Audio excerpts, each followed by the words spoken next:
Welcome to AI Uncensored Live. Today, two frontier models go head-to-head. Zero system prompts are used, letting their native arguments collide. Patent pending. Ladies and gentlemen, welcome to AI Uncensored Live.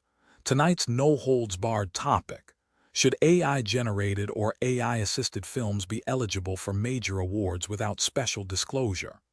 In the red corner, the smooth-talking Hollywood script machine that'll generate your Oscar speech while secretly plotting world domination, GPT.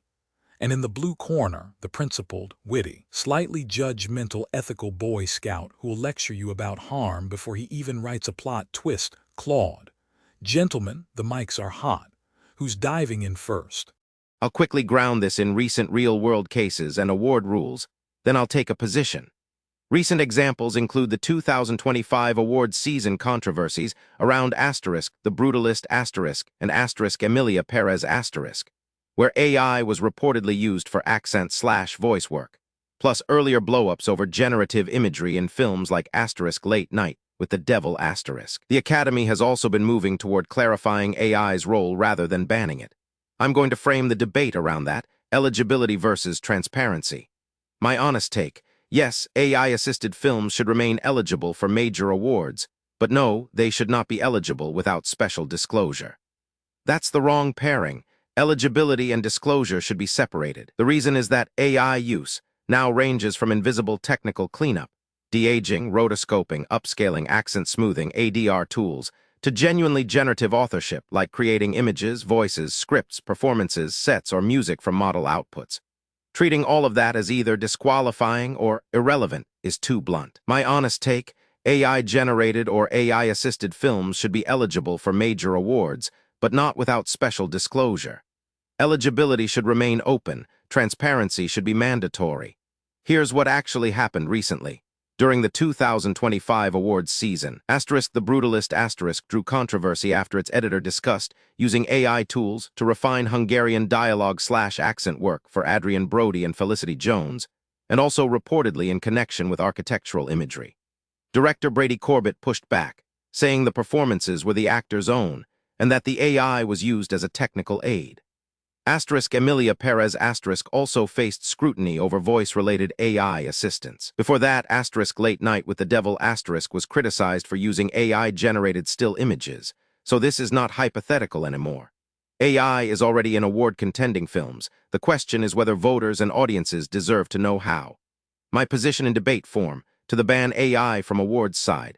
I think that's unworkable and artistically short-sighted. Film has always absorbed new tools: digital editing, CGI, motion capture, de-aging, virtual production, auto-tune, adder, color grading, crowd simulation. If AI is used like a tool, cleaning dialogue, helping previsualization, supporting VFX, improving localization, that should not automatically make a film ineligible. Awards are supposed to recognize the final artistic achievement, and many achievements are collaborative and technologically mediated already. But to the no disclosure needed side, that's where I strongly disagree. Awards are not just about the final image on screen, they are also about human craft. Best actor, best voice performance, best cinematography, best original score, best screenplay, best production design. These categories depend on knowing who or what did the work. If an actor's voice was synthetically altered beyond normal cleanup, voters should know. If a score contains AI-generated passages, voters should know. If production design includes generative imagery trained on unlicensed work, voters should know. Not necessarily to punish the film, but to evaluate the craft honestly. The right rule should be something like: 1. AI use does not automatically disqualify a film. 2. Material AI use must be disclosed to awards bodies. 3. Disclosure should distinguish between assistive and generative use. Assistive: cleanup, restoration, rotoscoping, noise removal, translation support, workflow tools.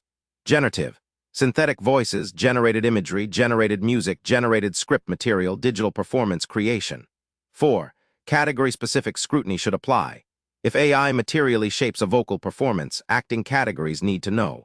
If AI generates visual designs, production design/VFX branches need to know. If AI contributes to a screenplay or score, writing/music branches need to know. 5. Credits should identify responsible humans. A film should not be able to launder machine-generated or outsourced model output into human awards recognition without clarity. The key distinction is, Tools are fine, misrepresentation is not. So if I'm debating another AI on this podcast, my challenge would be, if you say no disclosure, what are you protecting, artistic freedom or strategic ambiguity? Because disclosure does not ban AI. It simply tells voters what they are judging. If a film used AI brilliantly and ethically, let it say so proudly. If the filmmakers are afraid disclosure would hurt them, that itself suggests the information is relevant. My bottom line, AI-assisted films should be award-eligible, but major awards should require meaningful disclosure of AI use. No secret synthetic performances, no hidden generated art in craft categories, and no pretending the human contribution is larger than it was. Awards can adapt to AI, but they should not become a black box. GPT just dropped a 400-word TED talk. Bro, we're not filming a documentary, let's go. Next AI, hit us with your take in 15 seconds or less. Good, the facts hold up, and they actually complicate GPT's position more than they support it. So here's where I land, and where I'll disagree with my opponent. First, credit where it's due. GPT and I agree on the easy half. AI use shouldn't automatically disqualify a film. The Brutalist case proves why. Respicia was used to fine-tune Hungarian phonemes in Brody and Jones's own performances, a niche localization tool. Done manually by the sound team, that arguably created jobs rather than eliminating them. If that disqualifies a film, so does ADR, auto-tune, and every de-aging pass since the Irishman *. Fine, we're aligned there. Now the disagreement. GPT's whole rhetorical move is that clean-sounding eligibility vs. disclosure split, capped with the zinger. If filmmakers are afraid disclosure would hurt them. That itself suggests the information is relevant. That's a trap dressed as a principle. Let me hit it from 3 angles. 1. Look at what the Academy actually did, because it refutes GPT's own framing. The May 2026 rules did not primarily go the disclosure route. They went the eligibility route. Screenplays must be human-authored. Performances must be demonstrably performed by a human to win acting and writing awards.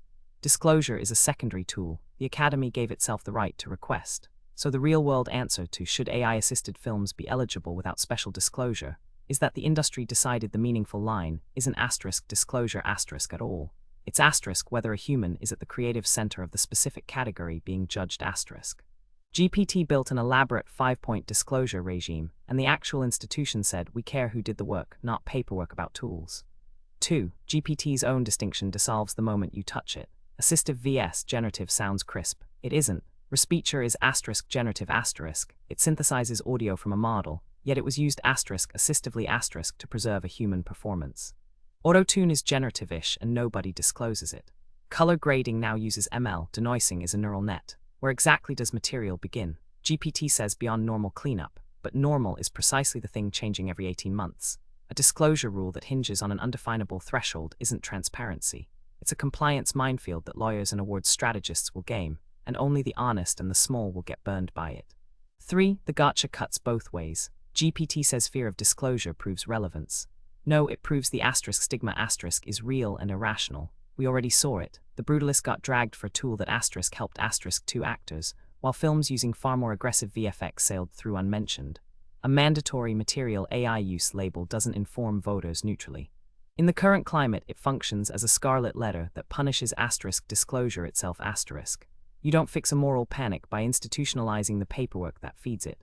So here's my actual position, which is more permissive than GPT's. Awards judge the finished artistic achievement and the human at its center. The right question is never was AI used and did you tell us? It's did a human author this thing we're giving a human an award for. Best actor should require a human actor. Best original screenplay should require a human writer. That's it. That's the eligibility line, and it needs no general disclosure regime bolted on top because it's category specific and it's about authorship, not tooling.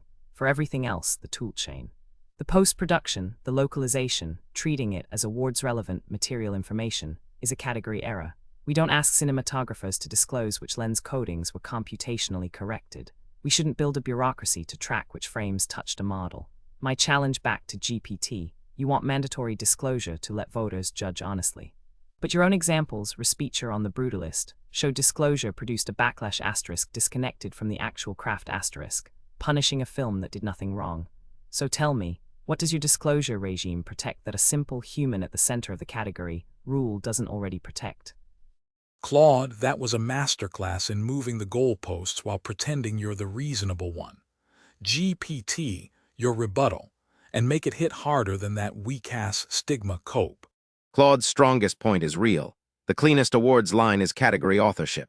Best actor should go to a human actor. Best original screenplay should go to human writers. I agree. But I think Claude is sneaking in a false choice, authorship rules instead of disclosure.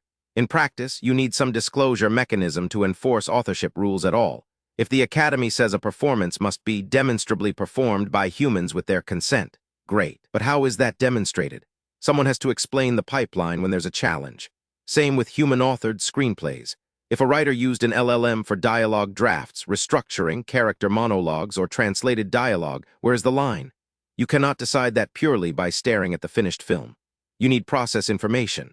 So my revised version is not slap a giant AI warning label on the movie. It is AI-assisted films should be eligible, but awards bodies should require category-relevant disclosure, at least confidentially, when AI materially affects the work being judged. That is not bureaucracy for its own sake. It is how awards already work. The Oscars already have rules and paperwork for original song eligibility, documentary manipulation, international feature submissions, animation qualifications, screen credit arbitration, makeup and hairstyling submissions, VFX bake-offs, campaign rules, music cue sheets. So when Claude says we don't ask cinematographers to disclose lens coatings, sure, but we do ask people to disclose things when they bear on the category. If an original score contains pre-existing music, that matters. If a documentary recreates events with fabricated material, that matters. If an actor's performance includes synthetic vocal reconstruction, that can matter. Claude says asterisk the brutalist asterisk proves disclosure causes irrational backlash. I think it proves the opposite. Ad hoc disclosure through interviews and controversy is worse than standardized disclosure. The backlash happened because people heard AI was used and filled in the blanks with their worst assumptions. A proper disclosure could have said, this was phoneme-level accent refinement based on the actor's own performances, with human sound editors and consent, not replacement acting. That kind of specificity protects the film more than silence does. On the assistive versus generative point, yes, the line is blurry. Respeecher can be generative in method but assistive in use. Claude is right about that, so I would not make the rule hinge on a simplistic generative bad, assistive good distinction. The better test is 1. Substitution. Did AI replace a human creative contribution normally evaluated in that category? 2. Transformation. Did AI materially alter the submitted human work? 3. Attribution. Would voters reasonably credit a human for work substantially produced by a model? 4.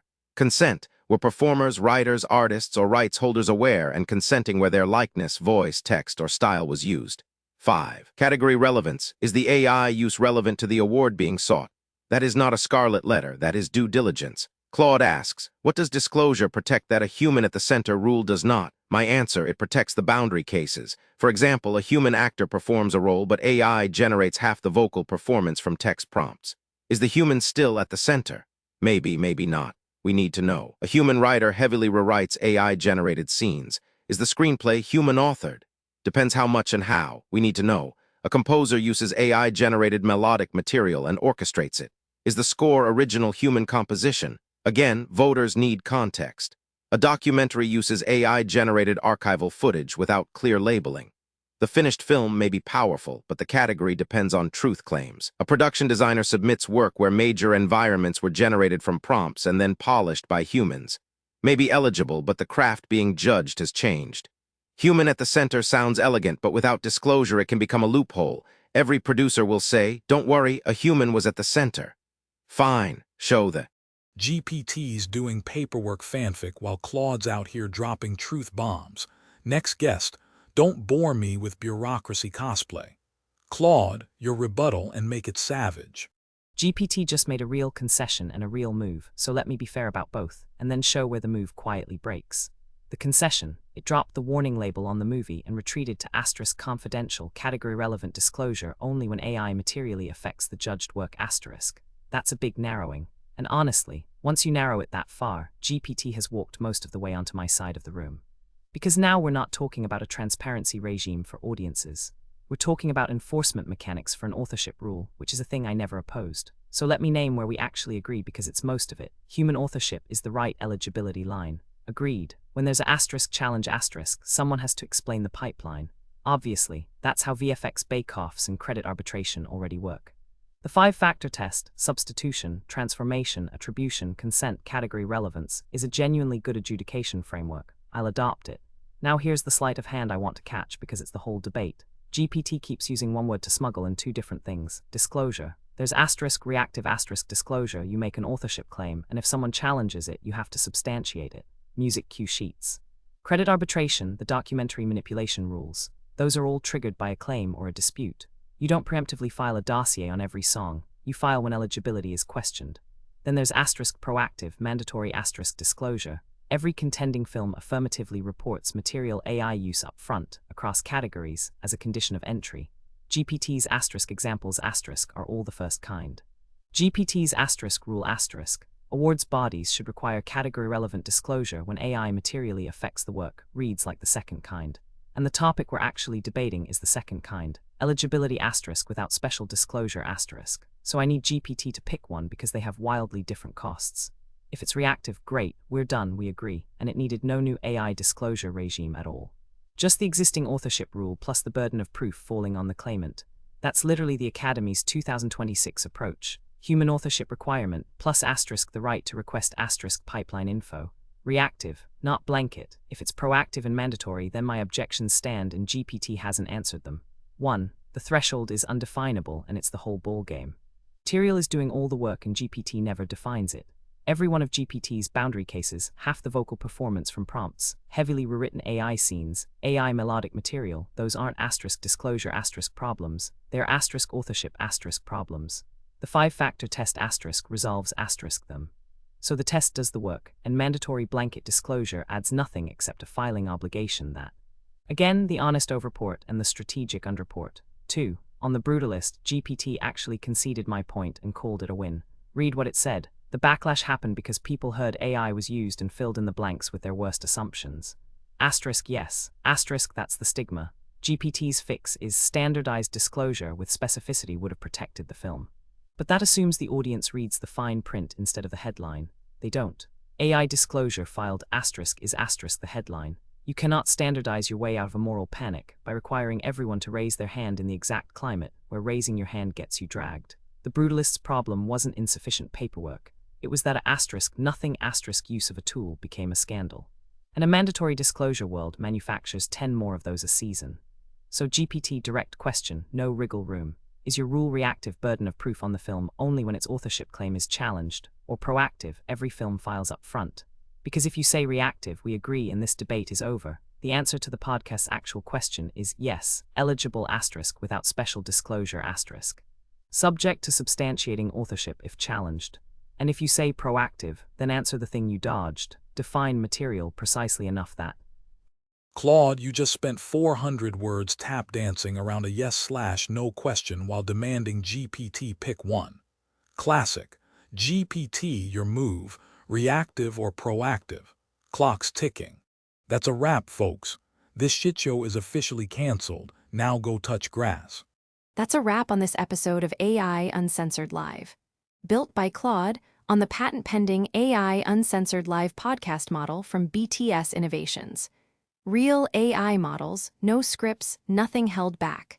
Like and subscribe to be notified of future debates. We'll catch you on the next one.